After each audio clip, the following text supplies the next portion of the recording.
The doors to the Viridian Tea House are open once more. Hello everyone, good to see you again. I hope you're doing well. Before I begin, I do want to give a shout out to the Denver Magic Makers Market. They have a monthly witch event where all different kinds of witchy pagan vendors can sell their wares and just hang out. And I sold my tea at the one this past Sunday, and I really had a good time. I'm hoping that I can return as a vendor in January. Hope, hope, hope. So if any of y'all are watching this, thank you so much for having me, and I'll see you next month. Right, so I've got books to talk about, I've got purple tea to talk about, I've got meditating to talk about. So without further ado, you know what? I normally do books, then tea, then meditate, but let's do tea, then books, then meditate. I mean, it's just me. So as many of you know, I did a 2-part course in purple tea through ITEI. That's the International Tea Educational Institute in Canada. Very, very fascinating class. The first class was an hour regarding Purple Tea 101. And then the second class dealt with steeping a purple tea from China and one from Japan. So I'm only going to talk about what I learned in the first part of the class. The second part of the class, I'm probably going to devote another video to that. So let's see here. Let me get my notes here. I took some furious notes. Let's see. Here we go. All right. So the first thing is this. I know when I've talked to customers about purple tea and people are like, oh, I've never even heard of that. Yeah, well, here's the thing. Purple tea is not based on the processing of it. As many of you know, there's, white tea, yellow tea, green tea, oolong, black tea, pu'er, dark tea, and it all deals with the oxidation and the processing of the tea because it all comes from Camellia sinensis. So a white tea is the least processed. A green tea is not as oxidized as, say, a black tea. An oolong has to go through special hand rolling to get that particular flavor to come out. Purple tea doesn't follow that. Purple tea is not based on processing. So for those of you who do know about purple tea and you automatically think Africa, that's true. But it was first documented in the 1950s in Yunnan, China. It was growing in the wild.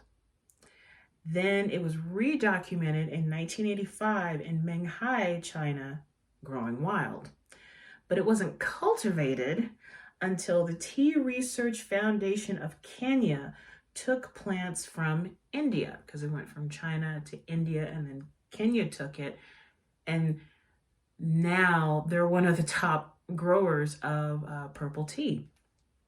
There's one particular purple tea that is kind of like the standard purple tea, and it's TRFK 306, which was released in 2011. But here's the thing though, even though purple tea is not based on the processing of it, purple tea can be processed as any type of tea, but it's mostly processed like a black or an oolong or a pu'er. I thought that was pretty fascinating. So the biggest draw to purple tea is, of course, the color of the leaves. And I actually have a sample of the tea that I use in my blends. It's a Kenyan purple tumoy tea from Asami. Thank you guys so much. And I don't know if you can see it, but that's the purple tea that I use. So if you happen to order or drink, what are my blends? Jackie's Special or Librarian's Tea Break, there's purple tea in that. Well, the biggest draw to purple tea is, of course, the color. Now, the leaves, let me just grab one here. It's probably not going to show up too well on this video, but if you see, that's just one of the leaves. The color is kind of like a dusty, dark gray, almost black, but it's very dusty looking. Nothing wrong with it. It's just the color of the leaves. Again, that is purple Tumoy tea from Assami, and it is Kenyan. So the purple color, that's the biggest draw to purple tea. The purple color is because there's anthocyanin. I always say that word wrong, but it's anthocyanin. And it sometimes shows up in the actual brew after you steeped it. After I did the first class, I did a little experiment where I actually steeped the purple tea by itself. And the result was a nice, faint kind of purpley color. It was kind of like a purplish ring around the cup. It was quite pretty. So anthocyanin, what the heck is that? So anthocyanin is a flavonoid or an antioxidant. It's produced by a chemical reaction to a highly stressful area, resulting in the color coming out as a deep purple or red or blue. Now, what that purple color does for the tea plant, it actually protects it. It protects it by regulating its growth, elevating the leaf's temperature. So if there's a change in the weather that wasn't expected, this flavonoid actually protects the temperature of the leaf. It is an attraction for pollinators, and it's also a natural pest repellent. Thought that was pretty cool. Excuse me, my throat's kind of dry. So anthocyanin is highest during mid-June to mid-September. So that's when the leaves are going to be their purplest. But after September, and our teacher Sharon actually showed us a picture of the different leaves plucked several times during the year. And after September, you saw more green than purple, and then by the end, it just looked like a regular tea leaf. So, and then as the leaves age, then it fades to like an older green color, what you would normally associate with a tea plant. Let's see. Now, I know that some of my customers have always asked me about caffeine. Which has the most caffeine? Which has least caffeine? I can't do caffeine, or I want all the caffeine. Give me all the caffeine. With purple tea, this is a lot. With purple tea, it has less caffeine than the green leaf tea, even if it is processed like a green tea.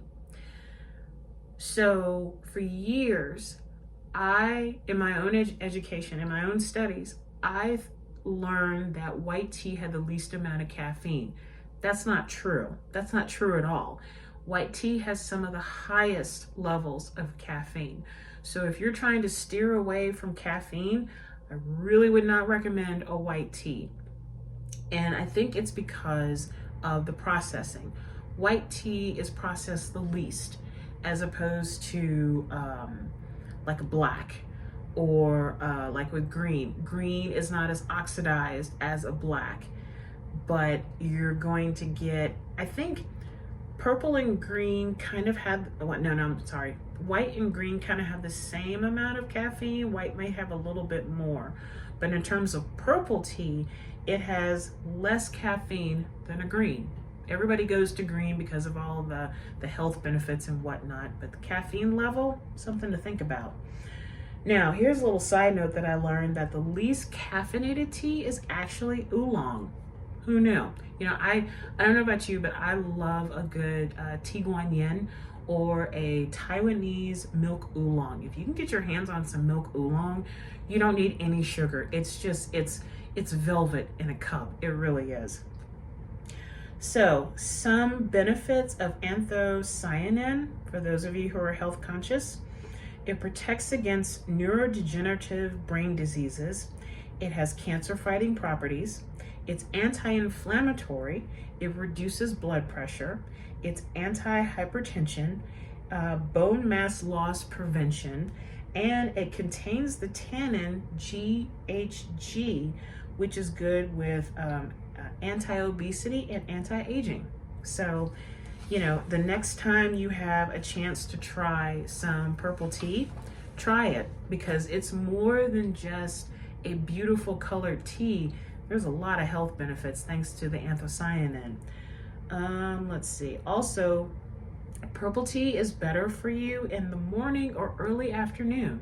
So even though there's not a lot of caffeine, if you are like an early bird, or you kind of wind down in the afternoon, drink your purple tea in the morning or early afternoon, definitely.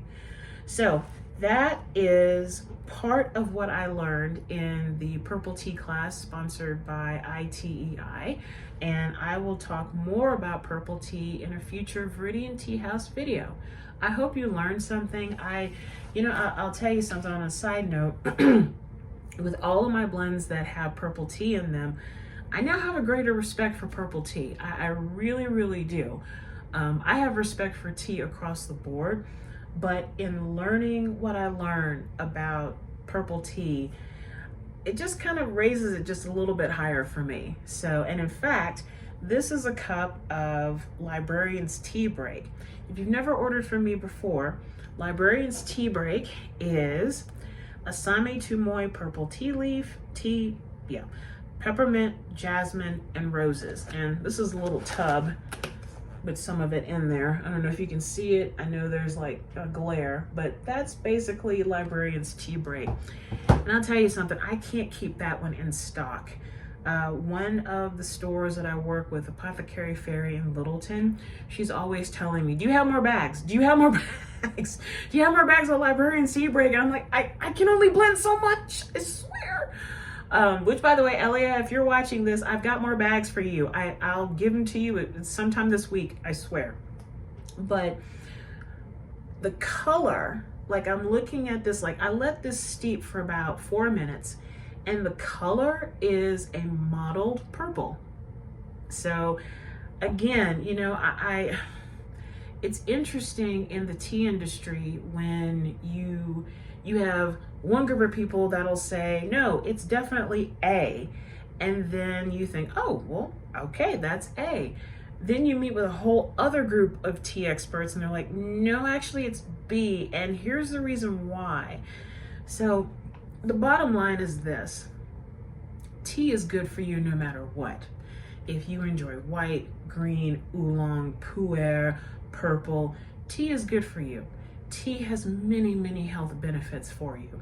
If you're trying to get away from the caffeine of coffee, go with tea. Seriously, you're not going to be, tap dancing at 5 o'clock in the morning. But having said that, each tea has a different boost and reason why you should drink it. With purple tea, the biggest takeaway for me was the anthocyanin. I had no idea. And now whenever I steep some tumoy for myself, or I brew some Librarian's Tea Break or Jackie Special for my boyfriend and myself, I know this cup is full of nothing but good juju. And on that note, there you go.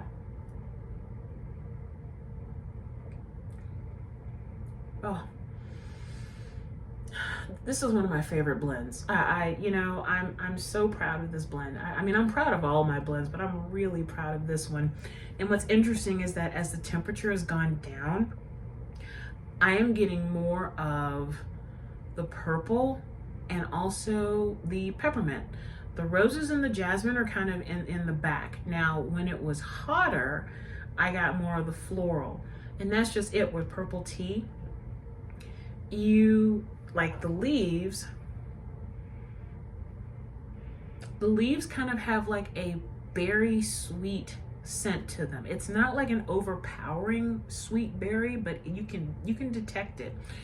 However, when you steep it, there is a slight bitterness when it's just the purple tea. So anyway, I hope you enjoyed this little segment about purple tea.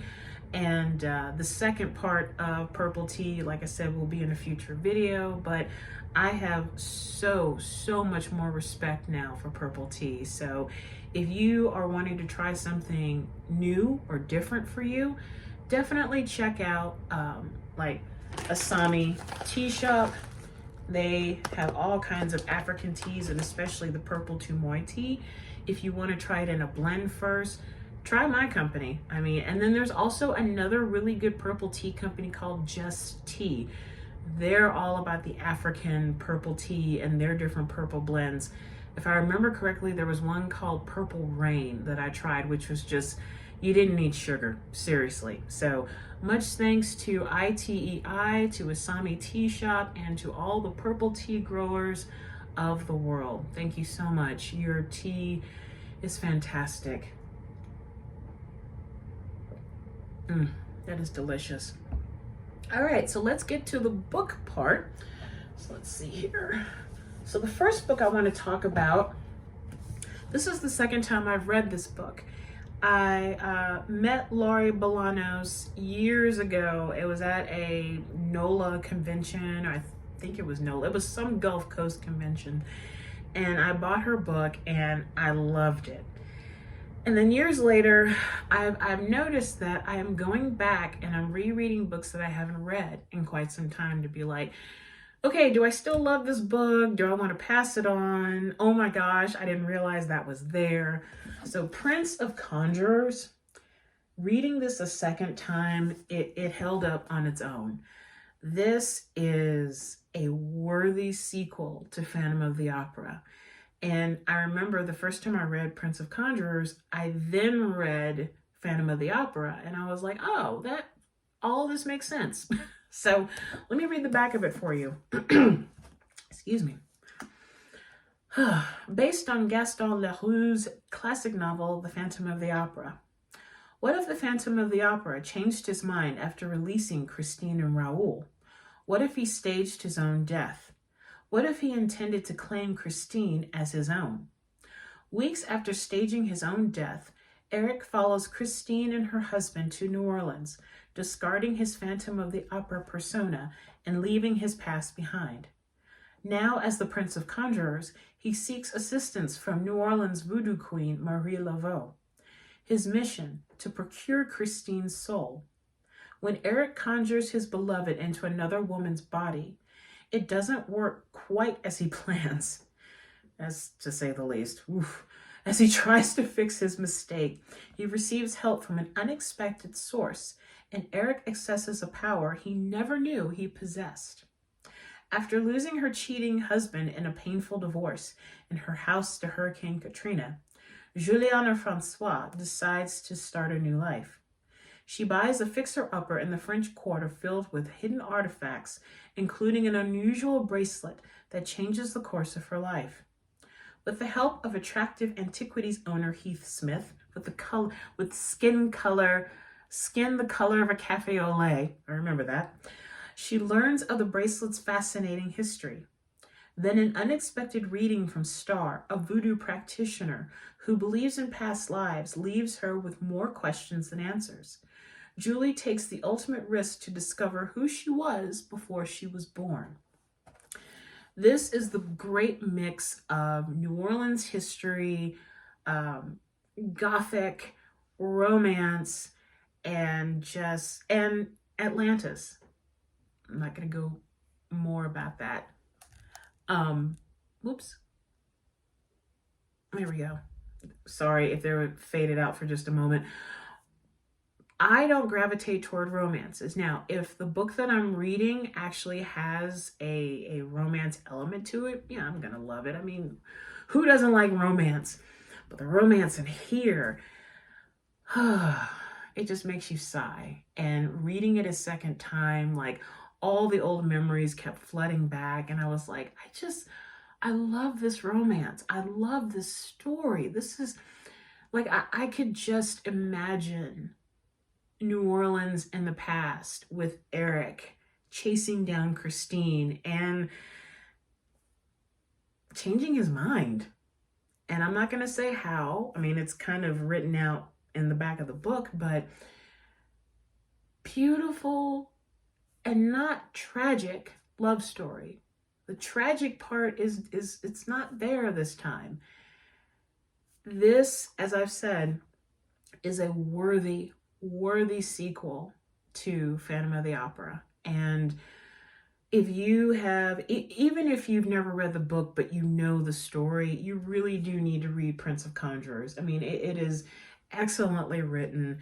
The romance is just take your breath away.